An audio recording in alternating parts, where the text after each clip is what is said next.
Queen PR, Krista B, those wrestling girls, TWG, Black Excellence, making it effortless. Podcast bringing up women in wrestling. Let's go.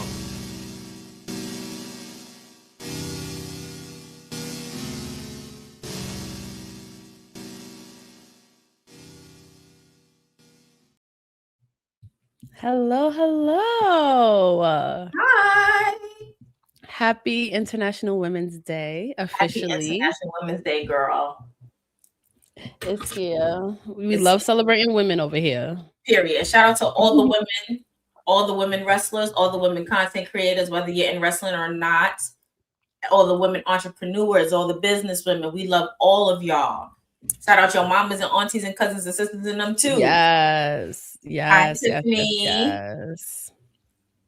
Happy Women's International. Hey, Tiffany. So I would love if everyone in the comments could let us know some women in wrestling that has inspired them, that has motivated them, other content creators, wrestlers, executives, referees. Put them in the comments. Let's show them some love. We'll shout them out on the show today. So we do have kind of a jam-packed show today.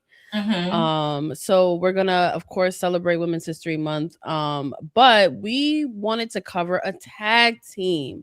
So we put out a poll with some of our favorite tag teams, and Sasha Banks and Bayley won almost overwhelmingly. Yeah.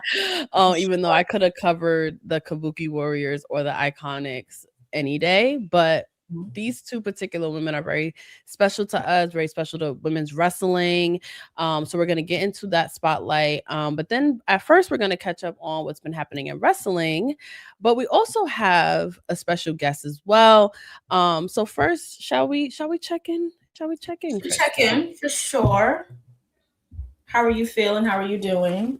I'm good. It's like that weird time of the year where we're like gearing up for WrestleMania season. Mm-hmm. And then it's also Pisces season. And as you know, including yourself, a lot of special people in my life are Pisces. So this is including Rakersha. Our birthday tomorrow, girl. Happy early birthday. Happy early birthday. Yes, so we can definitely celebrate that, but also we will be celebrating your birthday officially on the channel this coming Thursday for Thirsty Thursday. And will, which I am so excited about. So make sure you join us for that.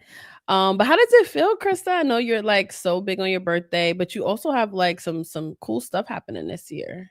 I do have some cool stuff happening this year. As you can see, I'm in birthday mode, new hair, new color. Yes. I think really pretty. Thank you. I think I'm gonna have fun in my red hair era. And some coin is my red hair era. 36 is right there, and I really can't wait to see what's in store for me.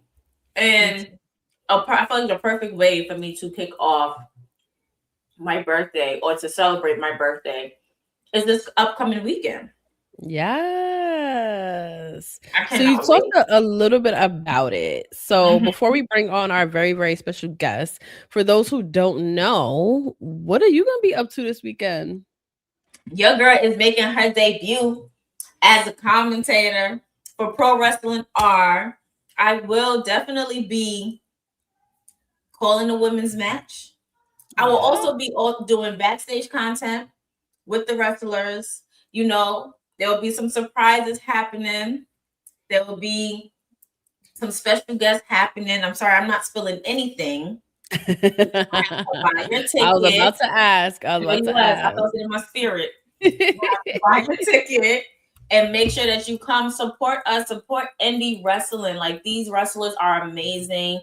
You know, they travel all over the world to put on the show, and it's okay to support other promotions and other brands other than the main one. Thank you, Brian.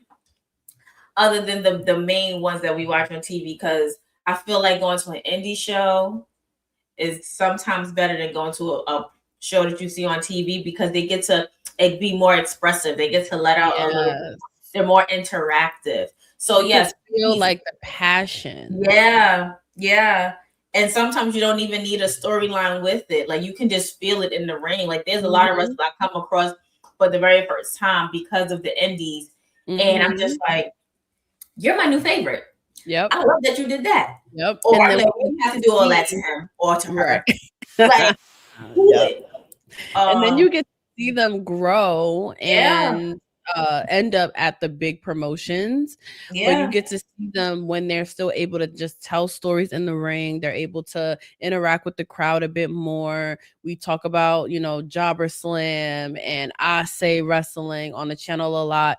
We did a spotlight actually on Willow Nightingale recently, and she is someone that we grew to love and know on the indie circuit, and we knew how magical she was, and it was really, really exciting to see her like end up in AEW. And there's a lot more wrestlers that we can talk about, but what I think is cool too is there are promotions out there that are showcasing wrestlers in the right way. And speaking of, we have a special guest with us today. He's a current champ. He's a champion. He's a current champ. And he actually reached out to me to put me on because he's another one that we've been following and watching since like literally day one. Yes, day one. Day one. I have his merch from like years ago. Like we go way back. Like this is like family. For sure. Those wrestling girls. So shall we bring and I'm pretty sure they heard of the faction Prolific. I'm sure. Oh, unless you were living under a freaking rock. Living under a rock. But yes, we're gonna bring up the one and only Mr. Isaiah Wolf. Woo! Hello. Hey, what's going on, ladies? Happy Ladies Month. I'm happy to be a part of this, especially during this month. Because normally, I know y'all showcase women in the right light, so to be here is quite an honor. We're making history today, and TWG history. Honestly, I really think you are the first male to be on our main show. I think so. I think so. There's not many. If you're not the first, there wasn't many. So we are very honored to have you on the show. Thank you. I appreciate that. Like I said, I reached out to Krista. I love what y'all doing, and I wanted to have a woman's voice that especially knew wrestling and would like accentuate the stories at Pro Wrestling R, especially during the revamp, and reached out. Luckily, she was willing to do it. I know birthdays are very important to women, so I don't want to ever take it away. But I was like, you know what? If you're gonna celebrate your birthday, at least celebrate it with your passion and with this company, especially the fact that we're trying to just show that we are here and that we are an established figure here. Yeah, I agree, and thank you again for reaching out because not only is it my birthday weekend, I think that makes it even more special, but the fact that you're revamping Pro Wrestling R and the fact that you thought of me and Queen PR, like you just thought of those wrestling girls, and to have that representation in itself is also special. So me celebrating my birthday is literally the icing on the cake. And if you guys are there, we are celebrating my birthday this Saturday at Pro Wrestling. Yes, we are. I got my front row tickets. Period. Me and Brian H. Waters will be front row for this big night. So you mentioned revamp, Isaiah. So for those who are just learning about Pro Wrestling R, can you give us a little background on that and your involvement? Pretty much I've been with Pro Wrestling R since the first show out in Blackwood, New Jersey 4 years ago. And we have a strong product. It's just the mere fact that we were just far from people, and that was one of the things that I told the founder. I'm just like, yo, we have the opportunity to be a strong Black-owned promotion in the tri-state area. If we're in an area that we can connect with people that want to support. So we talked about it. He pull the trigger, let me pull the trigger, and just do my own little thing and kind of run producing. And this is the reason why I feel like this show, the blueprint, is a lot important to me, not because it's a lot of first time ever matches, but it's pretty much one of the shows that I'm solely producing, and just my vision, the team, there's a strong team behind it, and then a great belief system to actually make these things, things possible. I appreciate that. So, you say in the tri-state area. So I know this show is in Ridgefield Park in Jersey. Yeah. Okay. Cool. I've been to shows there. Is something about that venue that just brings like you just know something exciting is gonna happen. Yeah. Yes.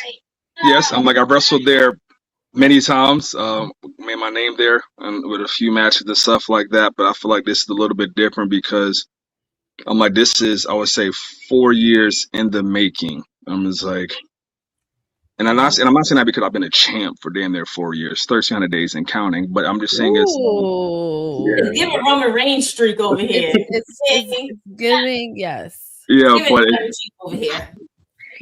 But it's more the lines of like,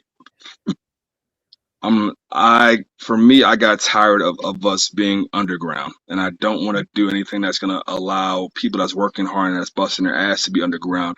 And if we have a product that's worth mentioning that we're proud of, then why can't we showcase that to the right eyes? And I want this not just to be just Jersey, but I'm doing my best in trying to make the right content for us to have this in New York, because I'll say it, and I'll own it. New York wrestling has lost its identity, and now the New York indie scene needs to find it. And if I got to carry that flag, I'm gonna do so.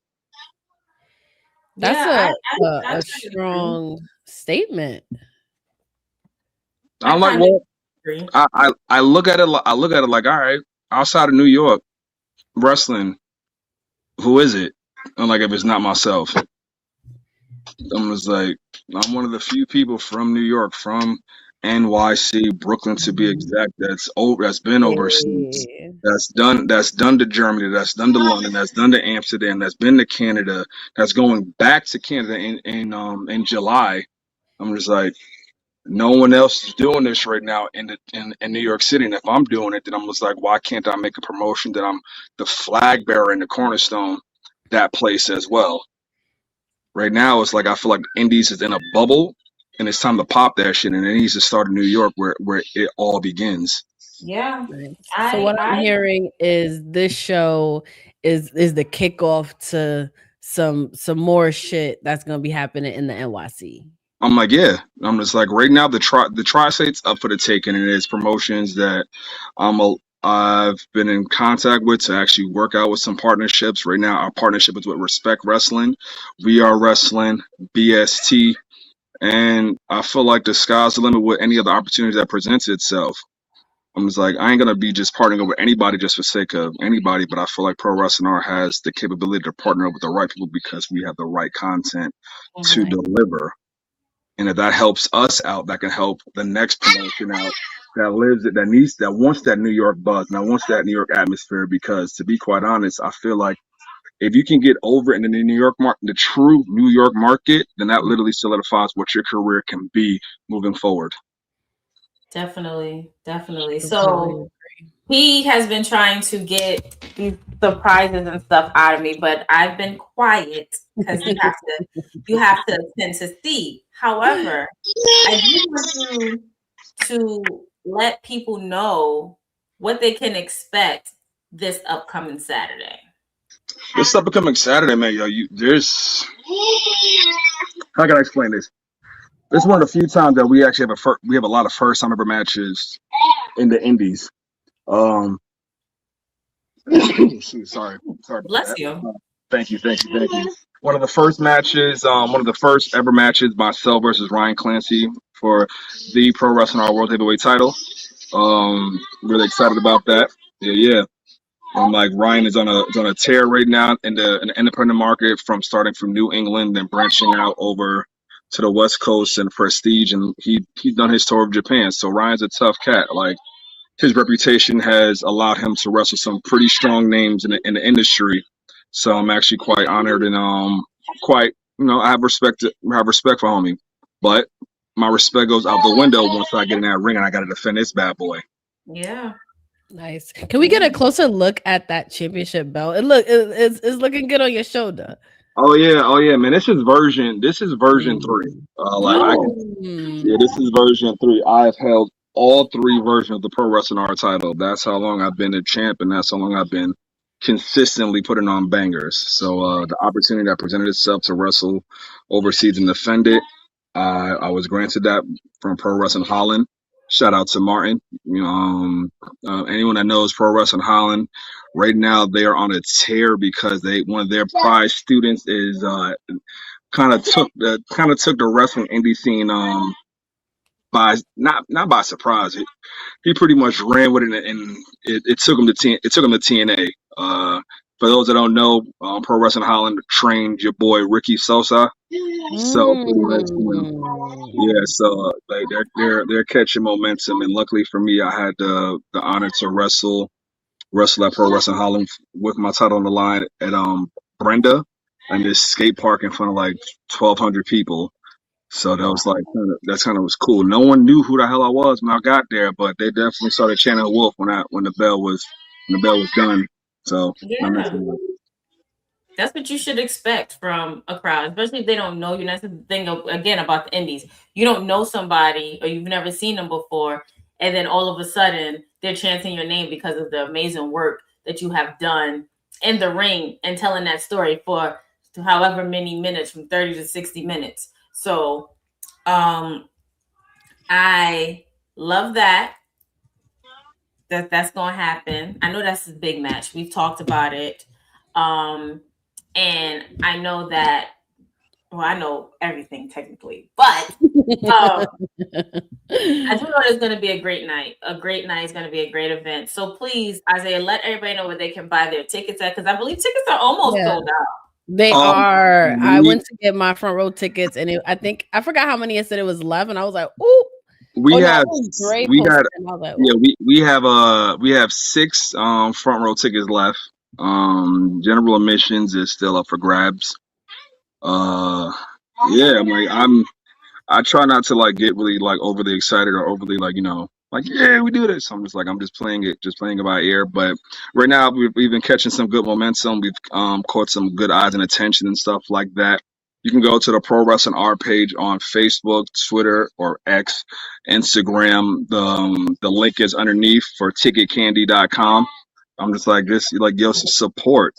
It's not the fact that we're just revamping, but it's the fact that you're one of the few black-owned promotions in the indies right now, and it's like, oh, thank you, and a lot of this is it's been us, for us, by us, to try to show to everyone else, and I feel like this revamp is gonna open up a lot of eyes and a lot of doors for not just myself, but the people a part of this and the wrestlers that are also partaking in this event. I love that. Can we, for those who are not actively on social media or the algorithm be messing up, they don't know, can we just go through the match card? Like, who's on the card? All right, no problem.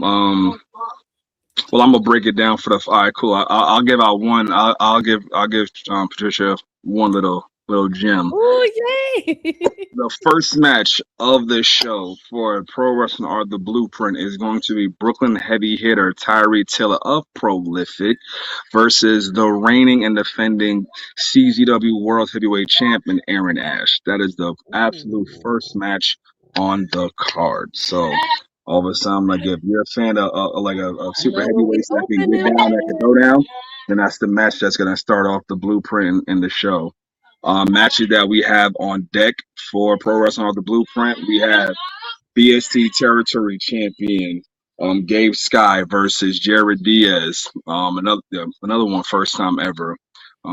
Brick City versus EID to crown a new Pro Wrestling R Tag Team Champions. The Ruthless Lala Open Invitational, though she says she's going to be fine. All of a sudden, we've kind of we received a ton of emails on people that want to take that belt from Ruthless Lala. So wow, they're brave. Yeah, she's no joke. Yeah, so it's gonna be really interesting to see what happens that night. Triple threat match: Tim Dynamite, the reigning champion, the reigning Rise champion, Tim Dynamite versus Brando Lee and the returning Bobby Buffett. For the first time ever, Respect Wrestling Fight or Flight champion Prince Ahmed versus Kylon King from the Miracle Generations number one contenders match is going to be Samael Fozzy versus Dustin Waller, another first time ever match. And then main event, of course, being myself versus Ryan Clancy for the World Heavyweight title. So if that doesn't get you excited, especially with these first time members, and there'll probably be more than likely be more first time members. I don't know what to tell you, man. We got something in store for 2026. Want to miss Absolutely. this show, especially as it's kicking off this sort of new era for pro wrestling. We love supporting Black wrestling promotions. We love supporting our people. We also love supporting that New York City wrestling scene, because that's who we are, and we do go way back. Shout out to Prolific. So Isaiah, since it is Women's History Month, I would love to know from you, who are some of your favorite women's wrestlers, some of your favorite women's wrestling moments. And then we are actually doing a spotlight today for this episode on the Boston Hug Connection, the Golden Role Models, half of the Four Horsewomen, Sasha Banks and Bayley. So I would love for you to kind of talk to some of your favorite moments about them as well. All right. I got to give a shout out to Jazz and Jacqueline. Hey. Only because I've watched their work from when I was a kid, and to see how they pioneered women's wrestling in the early 90s, especially with Jacqueline coming to WWE from her stint from just WCW. Jazz, because she was if not the only Black woman I saw on ECW, and then was kicking ass there. So it was that was a real cool moment to see that. But they also brought legitimacy, and that's something that people kind of forget. Like in order to be truly successful, you kind of need a strong Black woman that's legitimate to help handle business. So when I saw that, I was like, yeah, they're gonna do some things. They're gonna do some things. But I feel like the final women matches that kind of gave me even a better appreciation for women's wrestling. It has to be once NXT Black and Gold started to take over, man. You started, and I'm not even gonna say the Four Horsemen, because they started to make their rise after the whole NXT Black takeover started taking off. But when you got to see Emma versus Paige, and then I'm Natty versus Charlotte, and it was just those women were I would say were your centerpieces for the new evolution before the evolution came about. And then once they got their call up, then you started seeing your Oscars and then your Ember Moons, and then all of a sudden you got to see the women from shimmer and shine. Because if it wasn't because of them, all of a sudden the females that you see on television now wouldn't even have a shot, or not even a shot, would even have the spot like they did. Because I can say this now. I'm 10 years in. I feel like I can comfortably say this. I'm just indie women wrestling didn't get that much love and attention until these women decided to establish their own niche in wrestling.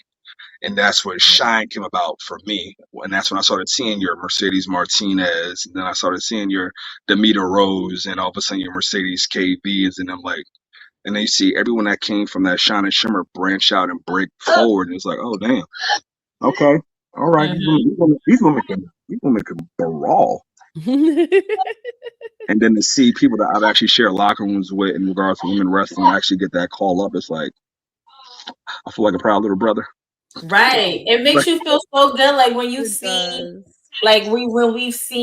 we was at Jara Slam a few years ago with Mia Yim, and now we see her in WWE. Yeah. Or when you see Tasha Steelz in TNA, or so when you see that you build this connection with them.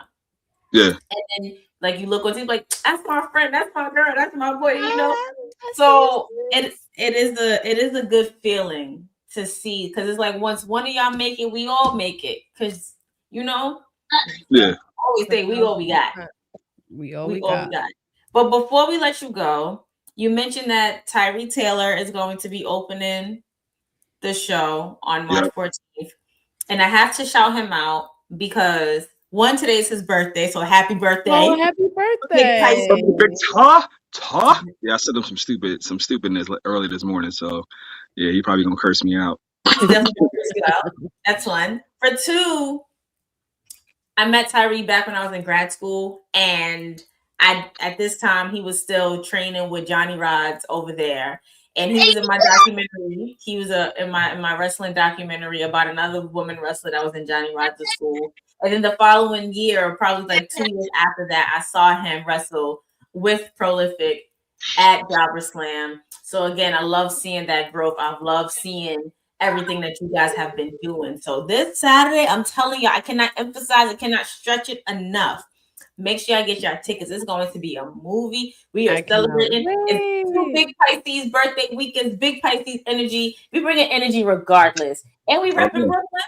Why not? Oh yeah, man. I appreciate y'all having me. Thank you. Of course. We are so excited for Saturday. I cannot wait to see you defend your championship. Wait, can you remind us how many days you have held this championship? According to some of the wrestling pages, I have held this title for almost 1,384 days and counting. I should hit the 4-year mark. Granted, I defeat Ryan Clancy. I should hold it down for a cumulative about 4 years. Wow. Okay, that's past Roman. Right? Sorry, Tribal Chief. That's light. That was light work for him. He I held it for almost 12 years. Light work. Well, Isaiah, we want to thank you again. Can't wait to see you on Friday. I mean Saturday. Sorry, I'm excited. I'm rushing days. Can't wait to see you on Saturday. And good luck, champ. Good luck. Thank you, ladies. We will see you on Saturday. Make sure y'all get y'all tickets. Y'all don't want to have to answer to Isaiah. Like, y'all not gonna want to do that. So make sure you get y'all tickets. I linked it in the comments. It'll also be in the description, and you can also go on our socials and get some tickets. You'll be able to hear Krista be on commentary for the very first time. There'll be some surprises. Isaiah dropped some exclusives on the stream. So thank you so much, Isaiah. And also sponsor. You guys can sponsor a wrestler and or a commentator. So please also sponsor if you can. Yes, the sponsorship packages are also in the link on to purchase tickets for the show and stuff like that. Awesome. All right. So we are going to let Isaiah go. We're going to take a quick break, and then we are going to get into our spotlight on 2 of the most influential women's wrestlers in history, in Sasha Banks and Bayley. So we will be right back. I have a special gift. All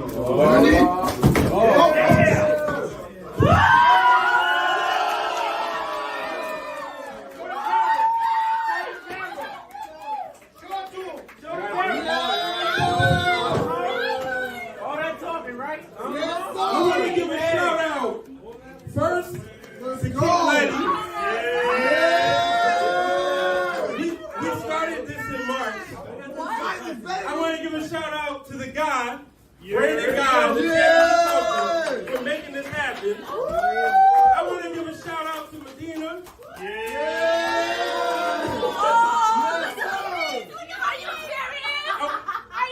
Where's Ciandol at? I want to give a shout out to Ciandol. And I want to give a shout out to Brother Hugh. And also, Brother Hugh and Brother Brandon, y'all think y'all slick because these have been done for a couple of days and they knew I was stressing, but they kept it to themselves. And I'm sitting there talking to King Letty. I'm like, hey, I got updates. I'm trying to make this work. So, ladies. Oh my gosh. Congratulations on 5 years. Well deserved. As you see, both of y'all have removable side plates, but it's only right that y'all each have each name on both of them. Ooh, girl. I haven't watched that video in a long time. Oh my gosh, the memories. Sheesh.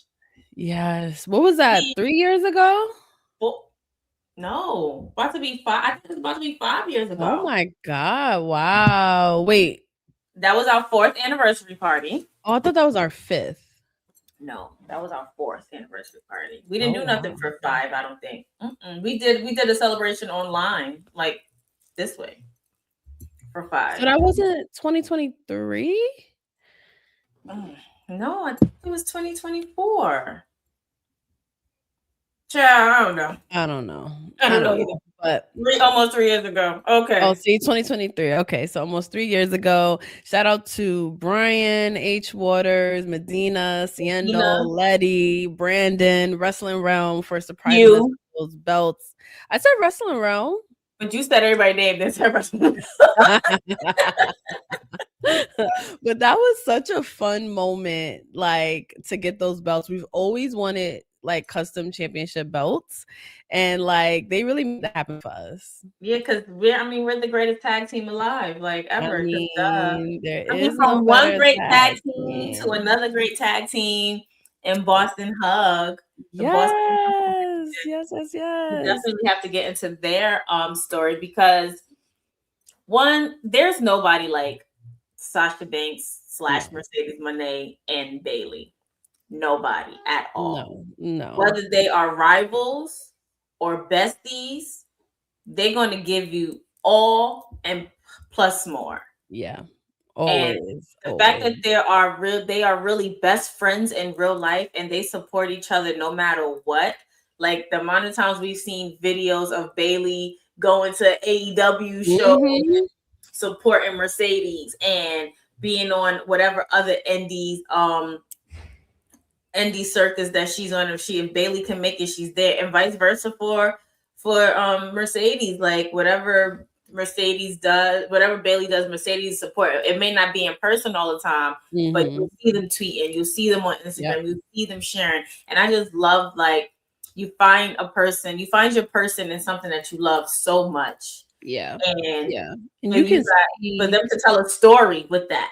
Yeah. And you can see the genuine love they have for each other, but like, and it all comes from like how much they love the wrestling business. They want to see it progress, whether or not they're in the same company or not. Like you mentioned, Bayley going in disguise to go support her friend in these like big matches and vice versa. So like now it's funny, like Sasha Banks and Bayley are like a staple. You talk about the women's evolution and women's wrestling like that. And now they've been in the game, for over a decade. Like everyone that is currently a women's wrestler in WWE talk about their match at NXT TakeOver as a match that inspired them to get into wrestling, which is wild to think about because they were like babies in that match, and to think that match where they just left it all in the ring is what inspired so many game changers that are in the wrestling business now. Yeah, I agree. Like, I would never forget. That was the same year that I was able to interview like Roman and the Usos and stuff. Like that was that first takeover. And when I say I was so mad that I was not there, like because and of course it was in Brooklyn. Of course, because why not? And the fact that everybody talked about it, like this is when I started to see, wrestling's about to like take it somewhere else, because this is when I started to see other publications who've never really covered it talk about it. Yeah. This one, like, these women, they're doing something. Like these women in NXT, forget main roster women at the time, because main roster didn't catch up yet. It was the NXT. Yep. They were bringing it. They were the ones that were given time for matches. They were the one that was telling stories in the ring. They were the one that was able to get physical in a way that the women on the main roster were not able to do yet. Yeah. So they kicked everything off, in that takeover match. And their feud in general just really just changed the game, really. Yeah, it did. It really did. And like I said, I feel like anybody who goes up against Sasha Mercedes, especially during that time, they always come out stronger. Like, even if they don't win, they always come out stronger. There's always something better. There's always something different from what you've seen previously. I was talking about Charlotte and Sasha. Like, there's no way every match and feud that they have, I will watch that rivalry over and over and over again, because it was just so damn good. And now you have Bayley and Sasha takeover match, Iron Woman matches, all of that. And it was like, they literally helped elevate each other. They really did. And so so just a disclaimer, we're gonna be saying Sasha Banks just because we're talking about Mercedes Moné while she's in WWE. So bear with us. But those that are listening in the comments, welcome. We're spotlighting this tag team. Let us know in the comments some of your favorite Sasha Banks and Bayley moments as a duo. So we mentioned the four horsewomen. We, love the four horsewomen. Would you say that they have had the best sort of frenemy rivalry relationship out of Yes. those four women? Yes. Yes, because you can always see that there was one that was always trying to up the other without trying to hurt that person's feelings, and then it just came to like, you know what? I gotta fend for self. Like they was like, I gotta do this for me, Lucius. Like they had to do what they needed to do. And as Brian just said, they carried us through the pandemic as friends and as foes. Bayley and Sasha definitely did. 100%. And 100%. I think my favorite moment, although it's not exactly what I wanted or how I wanted it was when they came together and they fought against each other. It was team Boston Hug versus Charlotte and Becky, and we were there. Oh my God. And that's a dream match that people was booking in the IWC on the video games, and we got to witness that tag team match in person in Brooklyn. Yeah, we witnessed it because the week before Sasha was going ham on Bayley, on Becky. Then after we saw Bayley heel turn, like Bayley was like, "Yo, bro, relax, like stop, like what are you doing? Chill out, like what?" She took that chair and started swing, batter, swing. And yes. And then we was like, "Who's gonna come out for Becky?" Because we didn't think of Charlotte because we knew that they had their issues too after Charlotte suckered Becky and ended up winning that SummerSlam that year, early or the previous year, whatever. And they fought. So it was just like, yo, who's gonna come for Becky? Charlotte. And then the following week in Madison Square Garden, where they had that match, and I'm just like, that was a loaded show. It was. It was a lot of surprises. It was a big one. Yeah, that was a loaded show, and I was so glad to be able to witness that with my tag team partner, because ain't no switching up over here. Ain't no switching up over here. That's it.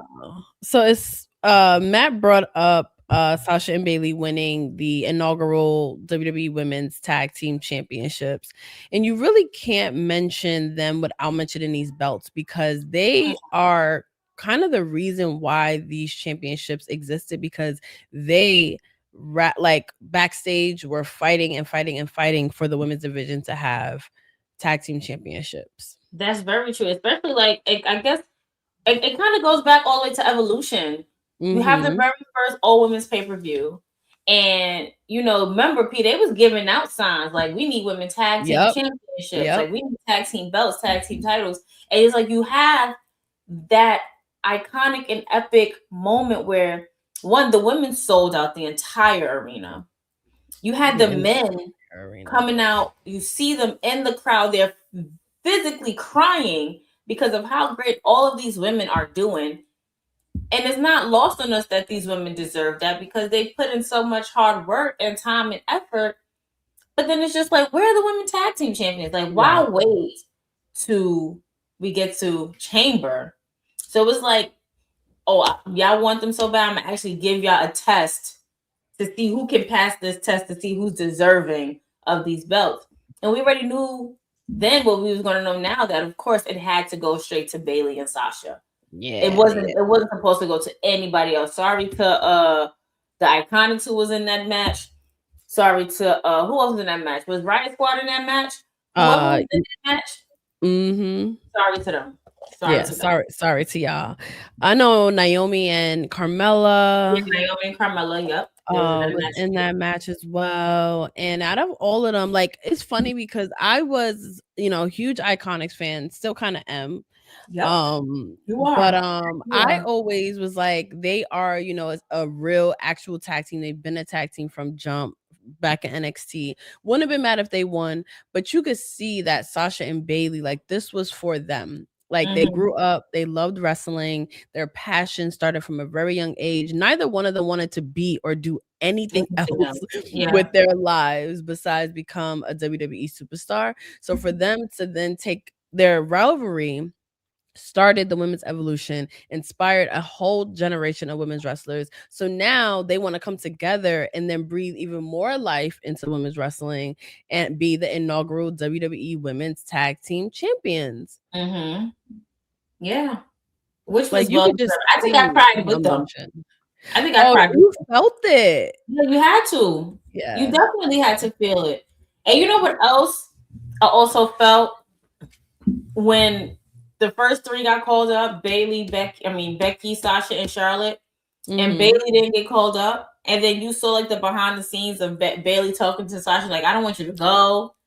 And I'm just like, how are y'all bringing them up like this? Like, why would y'all not bring Bayley up? Find a way for her to come up as well, like with everybody else. But thank God for Mick Foley. Mick Foley stands over here because he's like, I'm not going to let her be left behind. It's the 4 horsewomen for a reason. Yeah. Well, we got that. So thank you, Mick Foley, wherever you are. Thank we love you, Mick Foley. So do you consider Bayley and Sasha to be one of the greatest women's tag team champions in WWE history? They're definitely on the list. They're definitely on the list for sure. I feel like they're definitely on that list next to, well, shit, who would they be next to? I mean, of course, evidently, I'm going to say the Bella Twins, but when you actually come to like actual physicality and the things that they've done, I really don't think that there are other women tag teams from like when they first got together, from when like, you know. But of course, if you had to say anything, of course you'll say Kabuki Warriors, because especially with their time in Japan and them coming over and, you know, doing what they do in the ring. I would definitely say that. I would definitely say even Naomi and Bianca because of their athleticism. The strengths and things that they go to. And I would say Rhea and Liv too. Everybody forget that Rhea and Liv was definitely a tag team. I enjoyed their tag team. I enjoyed their tag team a lot. But yeah, you can arguably say that they're, you know, one of the greatest tag teams in history, or at least, you know, some of the most influential compared to like other ones. Because one thing that they did want to do, and they didn't get to do it in their first run, they ended up losing the tag team championships at WrestleMania 35, which was historic for women's wrestling for a whole nother reason. But they ended up losing those championships to the Iconics, and they didn't get to defend them as much as they wanted to.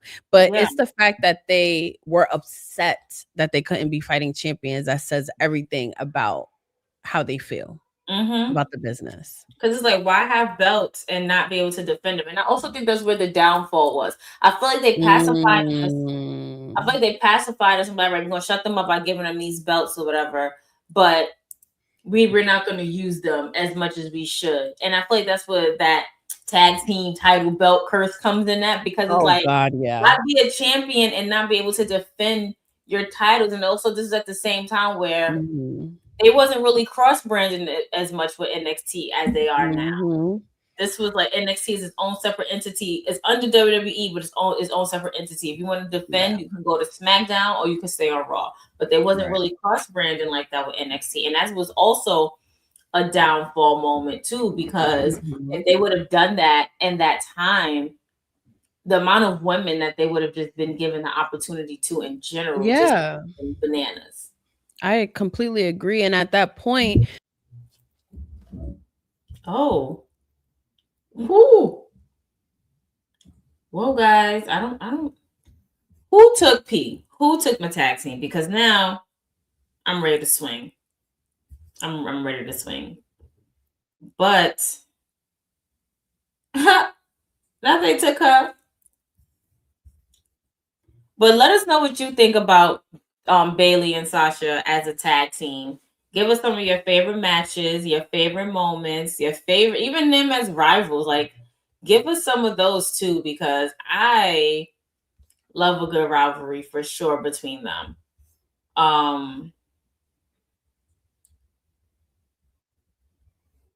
So let us know in the comments who y'all think what y'all think y'all favorite Sasha Bayley moments are? Again, like I said, mine was the Madison Square Garden when it was Bayley and Sasha versus Charlotte and Becky. The four horsewomen literally came up together. They literally changed the trajectory of the industry. They literally took it full force by the hand, grabbed the bull by the horns and went and didn't run and ran with it and did not stop. So I want to get into some more things as P comes back because I don't know who tried to snatch her. So Boston Hug, as you all know, Boston Hug started in 2018. From 2018 to 2019, they became the first women's tag team champions, as we said. They made history, of course, by being the inaugural women's tag team champions. And then they really held that title for 49 days. Losing to the Iconics, which if you guys was at WrestleMania 35 or if you watched it, I remember that feeling vividly of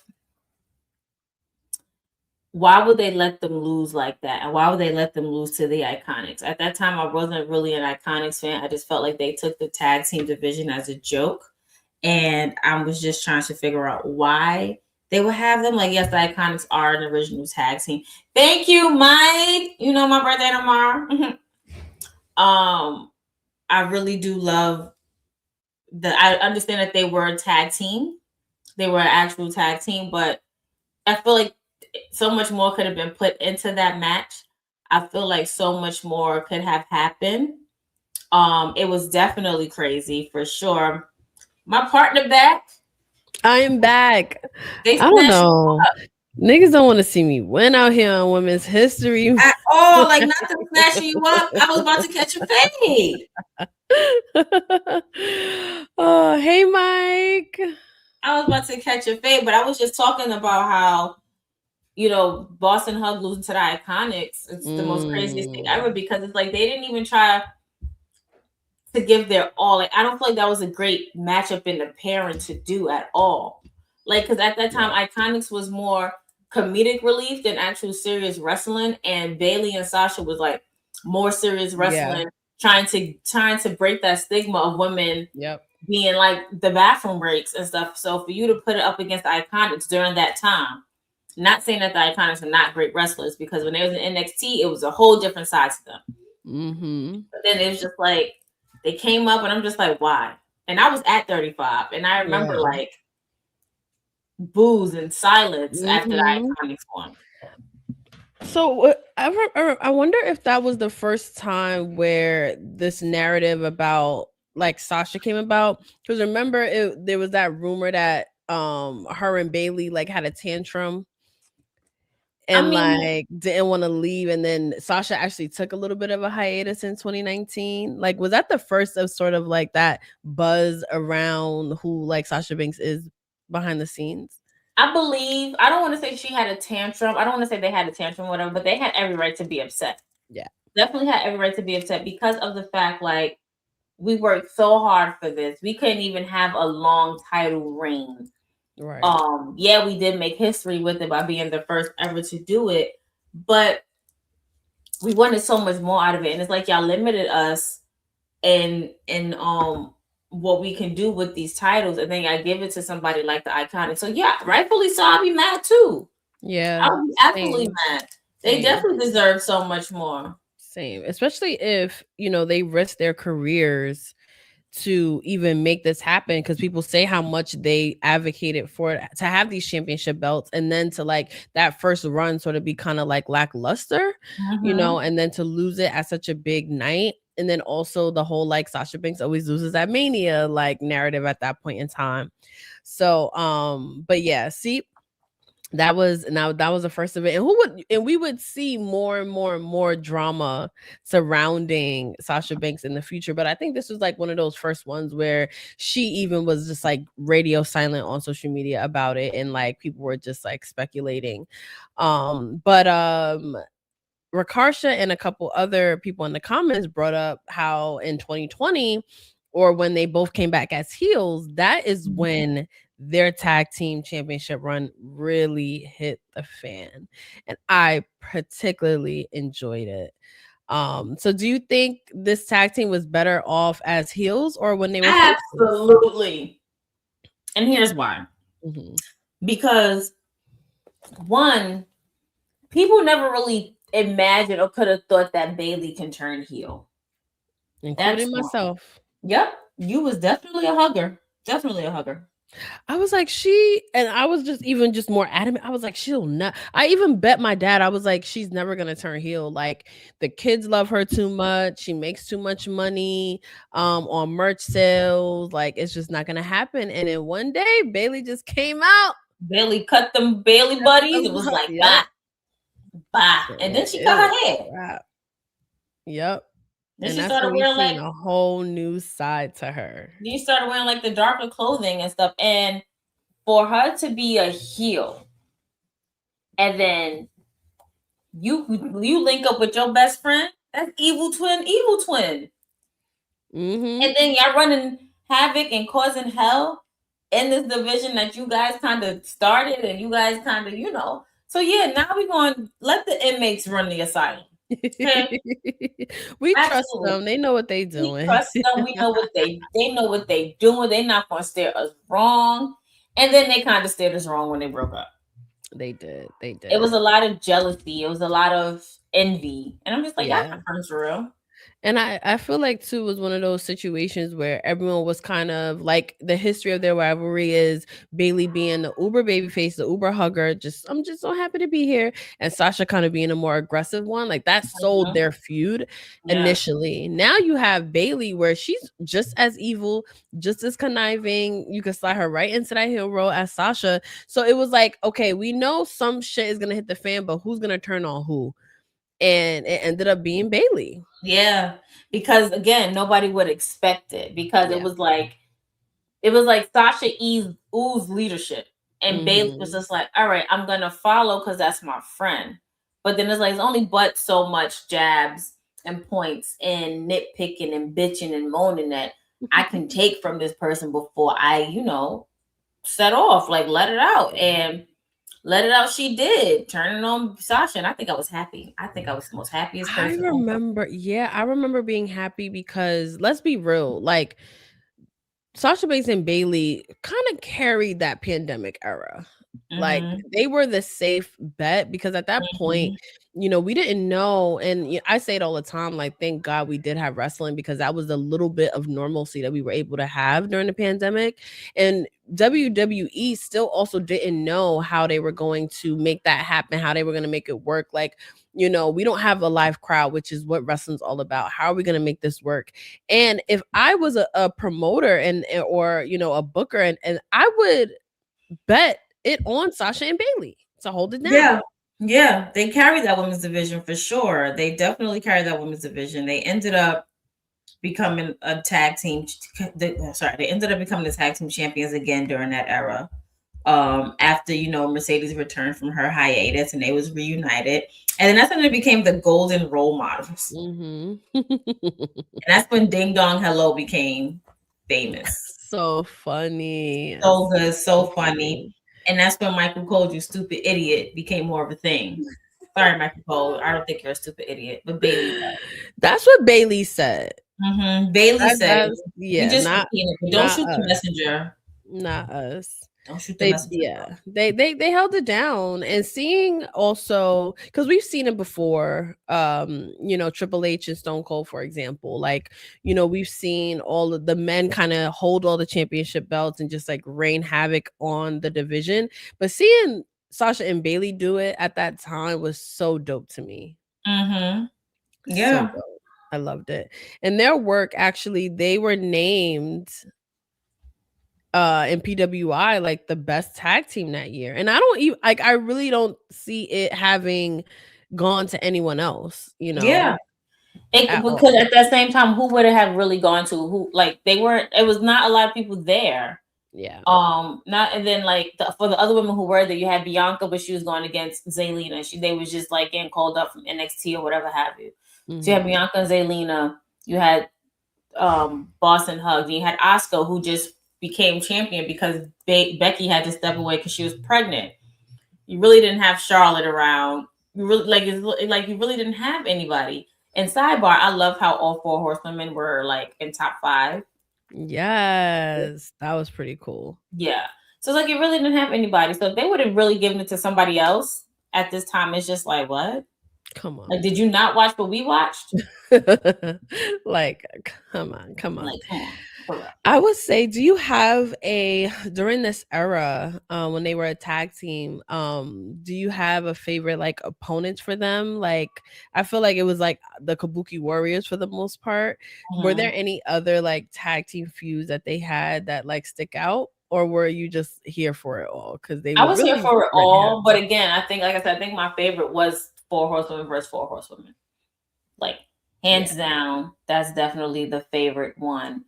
Listen, COVID-19, like 6 years ago, starting next week, like starting the 13th, was when the world shut down. Wild to even think about. Like, it feel like it's a whole nother world and a whole nother lifetime. So it's like when you got blacked out drunk for that entire, and then things are a little bit fuzzy and things come back, but it's not the same. That's what 2020 was. All I know is I say thank you to Bayley and Sasha for carrying us through. Yes, they held it down, and it felt safe to be able to turn it on and see them. Also, they were really funny. I didn't even know that Bayley had that in her at the time. Like, they were really funny. They were entertaining in like a completely different way. And we all knew that, the rivalry between them was coming at some point. So you really tuned in every week to see like, okay, who are they going to be a menace towards this week, or how close are we going to be for them to start imploding, in each other. And eventually we got that. We got some pretty good matches out of it. And this time it's so crazy to see that Sasha was the victim. Like, girl, you were really the victim. She was. While Bayley was like, I'm your boss, you stupid idiot. Like, oh man, this man, we didn't even know you had that in you. Yo, bring back Ding Dong Hello, because that was just like so good. Like, I really enjoyed that talk show that she had. Yeah. Like, it really just showed that Bayley had so much more to offer than we initially thought about. So would you say like, if they were to be reunited, let's say now Mercedes Moné, who's now, obviously not part of WWE anymore, she just lost another title. I think she lost 2 titles this week, if I'm not mistaken. That, which is wild, which is still a lot. But do you see them ever reuniting, whether it's in WWE or not in WWE, and do you see it working? Okay, so here's what I see. Let me get my Raven on. I do see them reuniting, but it won't be for long. I see them, like, whether it's in WWE or whether it's in another promotion or whatever, for wrestling purposes, it doesn't work. It's not going to work because, again, we're going to get one of them being jealous with the other, or too big for their britches to be like, I'm going to humble myself and become a part of this tag team again. One is going to be angry that the other one excelled and left the other one behind, so to speak. So, yeah, it's going to be a lot of tension and a lot of heat. Now, whoever it comes from, we don't know, because both of them are pretty major in their careers and stuff right now. I feel it coming from Bayley, and then you could throw Lyra in the mix under the bus. I do see Lyra and Bayley being connected a lot, and like just moving forward, because I also feel like we haven't gotten really a payoff between the two of them. So it would be nice to see like how like that would even come into play. Right. Brian says they're gonna on the Boston Hug tour. I can see it. Well, let them stop in New York, Brooklyn. I can see that. Like different promotions, different cities. I love that Mercedes pops up in, promotions all over the world. Like she's not, one of those, she loves the business. So she's Mm-hmm. going to show up. If it makes sense, if it's a good story, if it's going to be a good match, she's going to show up and she's going to do what needs to be done. And I feel like her and Bayley are the same in that way. And I want to see more from Bayley right now. So maybe it would take her, vamping off and doing something with Mercedes out of the WWE stratosphere to make that happen. Yeah, I agree. Bayley has become such a pivotal role. And not saying that she wasn't before, but now because Charlotte is teamed up with Alexa, Becky's on the tirade right now, showing up and whatnot, and we are starting to get tired. And Sasha is no longer with the company, but she's in AEW as Mercedes. Bayley has literally took all of that and put the weight on her shoulders. Yeah. And unfortunately, her shoulder or her arm ended up getting hurt. Mm-hmm. And but when she came back even better, she was still carrying it, and she brought Dakota Kai and was it EO with her? Mm-hmm. You was there for that, right? Yeah, informed Damage Control. Mm-hmm. I'll never forget Bianca's face. Oh, and that's the other cool part too is, let's say if Mercedes does come back to WWE, there's so many more women that are at her level that she can compete with, whether it's them as a tag team or just Sasha Mercedes by herself. I completely agree. I do think Sasha got another Mania in her. She might have a couple. Shit, I feel like every Mania besides the one where she won with Naomi, it's kind of been highway robbery for her. Yep. So yeah, she definitely got another Mania in her. She has a lot more in her.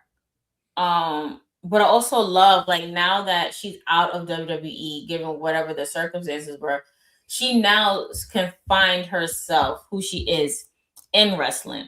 Whether it's under Mercedes Moné or whether it's under Sasha Banks, like she can find herself. Like Mercedes, whatever her real last name is, can find herself in wrestling and know how to learn from her mistakes. 1,000%, 1,000%. I really enjoy sort of looking back at this moment or just them as a tag team, because like we said, they started out as wrestling fans from the very, very start, being very passionate from the start, wanting more for women's wrestling from the very, very beginning, coming to NXT, forming the Four Horsewomen, becoming influential with their matches. They told a story in the ring that still resonates to this day. The two of them still post, as much as the fans post the anniversary of that match, Sasha and Bayley posted just as much. It means just as much to them as it did when it happened, and just as much as their fans. Then you see them grow as solo performers, having their own epic rivalries and transformations, and then they're able to come back together, advocate for these championships, win the inaugural championships, and then do character work, and then come back as heels and become the golden role models and carry a whole promotion on their back for months. Like, just looking back at all of that is just so good, especially on Women's History Month, because they are for women's wrestling, period. I agree. And now because of that, Bayley started her own wrestling school. Yes, we love to see it. We love to see it. And that just also goes to show you how much she cares and how much she wants to push women's wrestling forward. Mercedes Moné tweeted about an hour ago how much she loves women's wrestling. And she just lost the title. And she's still talking about how much she loves the business. Right. And I was going to say, as Bayley is training up these women in the ring, Mercedes is putting over these other women in the ring. Yep. And we know that Mercedes doesn't half-ass anything that she does when it comes into wrestling. So for you to have a match against Mercedes Moné, especially for a championship title in this day and age, good as gold. Yeah. Good as gold. 1,000%. And still having these women come up and say, like, you inspired me. That match is what made me want to get into the business. Like, that is everything that we want it to be and more. And especially as those wrestling girls, like this is the type of show that really what our channel is about. Yeah, that's how we got put on. That's how we got recognized. Mm-hmm. We're not going to switch up on anything. With this is us, and because of this, it's just so crazy how young they were. Oh my gosh! No, look at that pony. The birds like the ponytail. Like, oh my gosh! I wonder if she misses it sometimes. Right. Imagine one day. I remember like maybe a year or so ago when it's always kind of unsure where Bayley's character is going. But there was rumors at one point that the hugger was coming back because of how the switch up was when it's like, all right, you got to be nice, and it's like she was playing her own angel and devil. Instead of it being on the shoulders, it was in her mind. Yep. So she had to really figure out. I thought Lyra was kind of like, all right, which one are you today? Let me know so I can be prepared. Right. Figure out which one is you. What is happening? What is going on right now? I can't. A lot going on. Like, which one are you today for sure? I'm like, yo, Bayley going crazy. She having psychotic break over there. Like, I wonder if I always think about this too, like how much Sasha and or Mercedes and Bayley do talk to each other about like what's happening in their careers currently, because what we mentioned before, Bayley is always showing up for Sasha, even if she got to do it in disguise. Bayley is there for her big moments and vice versa.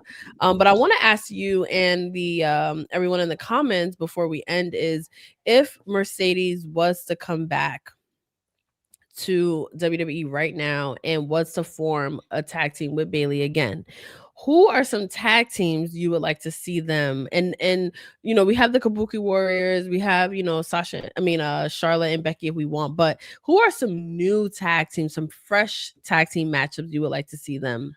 I would have loved if they would have stayed together. Sol, Ruka, and Zarya. Oh, that would have been good. Because Bayley already got her soul snatched. That's crazy. I know, right? If this girl snatched your soul, what she do? But no, she already got soul snatched. So I would have loved to see it hit on Sasha. I also would say now Lash and Nia. Oh yeah, congratulations! Also, yes, congratulations to you guys, to you ladies. Just because Lash is like no nonsense. Like, I'm not saying Nia is, but Lash is it's just something. Come on, spotlight episode. Come on, Shameless. Yes, check it out. It's just something about Lash that's just like, you need her. You need to see her in a ring with people with the likes of Bayley and Sasha and Charlotte and Becky when she stopped throwing her tantrums and AJ Lee and stuff. And also, and I know people in the comments gonna thank you, Jonathan. Thank you for tuning in for the first time. We appreciate it. And I do think that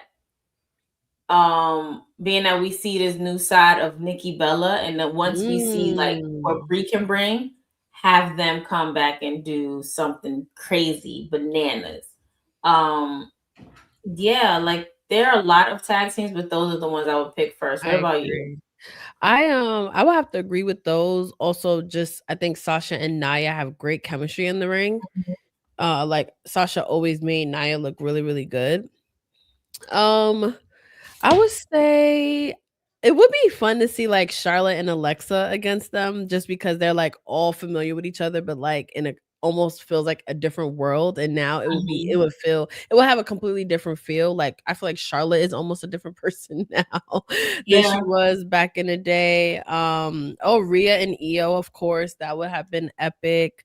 Thanks for tuning in. Thanks for everyone who tuned in today as well. But put some more tag teams in the comments that you would like to see them face. I would like to see them go to you know how their second championship reign, they went to NXT and they were doing open challenges and stuff. I would like to see them like go to like TNA I mean, they could. Like, W is NXT yeah, now. I would love to see them go there and face tag teams there. I would like to see them elevate other people, Julia and Kiana James, even like I gotta do something with Julia. I am sorry. Like, I feel like she is really bringing down Kiana James's light. I literally said the same thing. I was like, take Kiana James away from Julia. Yeah, ASAP. She that's a star right there. Mm-hmm. She's a star. Oh, the Secret Hervis. Oh, we were Chelsea Green fans over here, so I think that would definitely be good. And also, Chelsea would know how to make it entertaining and like pop if that were to, if they were to come back. So I'm so here for that. These are some really good suggestions for possible matchups, especially as we are celebrating Women's Day. Really cool. So I wanted to particularly cover a tag team because I was very happy to see, congratulations to Nia Jax and Lash Legend, but I feel like this kind of breathes some air into the tag team division. So I wanted to take a look back at some iconic tag teams, and our listeners and subscribers chose Boss and Hug Connection. So I'm always here to talk about them. Since we're talking tag teams, what is Mia Yim and BFAB doing? But I forgot that actually would be pretty good. Dre, get out of my comments. Are you over them? I'm over Dre. He's gonna call me in a minute. Don't worry about it. No, but that's actually a good question. Like, yeah, we need to have them do more besides lurking on Jade and trying to go for that tag team. They're trying to go to that title shot right now, which we all know Jade is losing to Rhea at WrestleMania. Just saying. You think? Yeah, girl. Yeah. I'm just so curious about that. Like, for sure. Like, what is gonna happen? Yeah, BFAB has been in the dungeon with Natty. She does deserve a shot. She's really been training. She's really been like showing us what she got, showing us what she's made of for sure. So I do think that we can put them in a tag team women's division, put them in running for tag team champions. Yeah. They will both be holding their first championships ever if and when they win. In WWE. Like, I do think that they should definitely be considered a tag team and be in these conversations more often. They need to get off that Jade Cargill train. Although I do know they gotta get their lick back because Jade Cargill did injure both of them. I would just say I think she injured both of them. Yeah, she injured both of them. I think one had a concussion. And I forget what the other one had. Like a shoulder or something like that. Yeah. Yes, get your lick back, but you don't got to get your lick back for the title. Right. Not right now. Right. No. Right.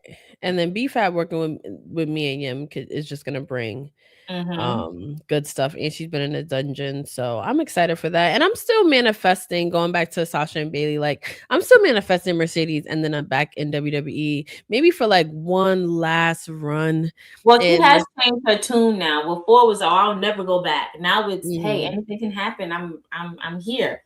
So yeah, she's changing her tune. She's singing a different song. She's dropping these titles. Yeah, like she gonna go for that big title up in AEW. So I had that, and I'm gonna go back to WWE and finish what I started over there. And I'm like, please, let's go. Come on. Please do. So does she come back as Sasha Banks or is she Mercedes Moné? Like what happens there? I think she should come back as Sasha Banks, but with a Mercedes Moné type feel and attitude. Because technically that's what you know her in WWE as. Like, you don't know her as anything else. Right. And it's just so easy to, I mean, WWE does it all the time. Like, The Rock is The Rock in WWE, but Dwayne Johnson is on red carpets and in movies. Well, that's his real name. But what I'm saying is Mercedes' real name. But what I'm saying is we know this person as one way in one particular setting. So I feel like she should definitely come back Thank you, Jay. We appreciate it. Thank you. We should definitely come back as Sasha Banks, but with a little hint of Mercedes, and she doesn't, So that's what I'm She saying. could also talk about what she did outside of WWE, which wasn't the case before. Like now, she could probably come back and say, like, as Mercedes Moné, I held like 12 championships. I changed the game. I did this. I did that. So I think, she could definitely do, like, as you said, like Sasha Banks, but then bring that Mercedes Moné legacy with her. And what I like about that is that doesn't have to happen this year. That can happen next year. That can happen in 2 years. Like, we will be here for it regardless. And I know Bayley will be ready as well. And hopefully WWE would capitalize on them and bring them together and have them really like do some damage. Yeah. I agree. Some damage. Hey, we still call Punk Phil. So didn't I take it out my comments? I told you that. So we are gonna be streaming in a couple weeks as we do every 2 weeks. So we want to cover more women. We love putting out a poll. We love getting your feedback on who you want us to cover in women's wrestling. So let us know if you are still in the comments. 3 women's wrestlers that you want to see us cover next spotlight episode, and we will put those in a poll and we'll prepare an awesome show for you guys. And the reason why we live stream is because we love that you guys are a part of Those Wrestling Girls podcast, and we want to keep it that way. So let us know in the comments right now 3 women that you want to hear see us cover. Today's Women's History Day, but March is Women's History Month. So we want to keep that momentum going. So put those in the comments. Let us know some of your favorite Sasha Banks and Bayley moments that we maybe didn't mention. We'll put some stuff on social. But we want to know who we should put in the poll for next week. That's gonna be good. I can't wait to see what I come up with. Yes. We have already just more cheap plugs. We mentioned we did do a Lash Legend spotlight last month. This was before she won the tag team championships, but we put a spotlight on her. There's a lot of fun facts about Lash that a lot of people didn't know that we cover on the show. So check that out on our YouTube channel and on Revolt Podcast Network. We also covered Willow, Nightingale, who we've mentioned. And my favorite episode that we've done recently is covering the one and only Naomi, who we miss dearly and who I suspect has had her baby. So I want to send all the love to her and Jimmy and their family. We're very excited for when you're back, but we're also really excited for your new journey into motherhood because you deserve the world, Naomi. And do. Yes. And you will let us know in the comments who we should cover in a couple weeks. But we do have a live stream coming up this Thursday. This Thursday. And it is the official Krista B birthday celebration live stream. If you are new to Those Wrestling Girls channel, every month we do a Thirsty Thursday live stream where we sip on cocktails, we talk wrestling, also a lot of other fun stuff. Like, who knows when the Dream Team joins us? Shout out to Brian H. Waters, Justin Rich, Pablo the Don, Ciendo. We talk about almost everything and anything. And Christina. Yeah, I know I was missing somebody. But we talk about almost everything, and it really is such a party. So we will be live streaming this coming Thursday, celebrating Krista B's birthday, and also just kikiing and catching up as we gear into WrestleMania season. We'll get into all of that. Period. So y'all better be here, or we're not talking no more. Yeah. We also want to celebrate Rakash because it's also her birthday too tomorrow. Yes. Oh my God. I think this will be like the 5th year we've celebrated you and Rakash's birthday for Thirsty Thursday. And Nick Shin and everyone. Well, Rakasha, she's like our day one. Well, yeah, she's our day one. She's been on here. That's how we got the same birthday. Yes, so we are excited to celebrate you yet again, Rakasha. We love you so much, and we love all of our loyal fans. We also are showing love to a lot of new. We are officially at 2,400 YouTube subscribers, which is huge. So shout out to all of our new fans, our new listeners. We love having you. If you love women's wrestling, if you love elevating Black women, Black wrestling, stay tuned because we have a lot coming up. Absolutely. And make sure you follow us on all social media platforms, those wrestling girls everywhere. You can follow me, Miss Krista B, MS_KRISTAB_ on Instagram, and MS_KRISTAB on Twitter. P, where can they find you at? You can find me at Queen3_PR on all social platforms. And on that note, it's your girl Krista B. And Queen PR. And we're out of here till next Thursday. See ya. See you Thursday. Bye.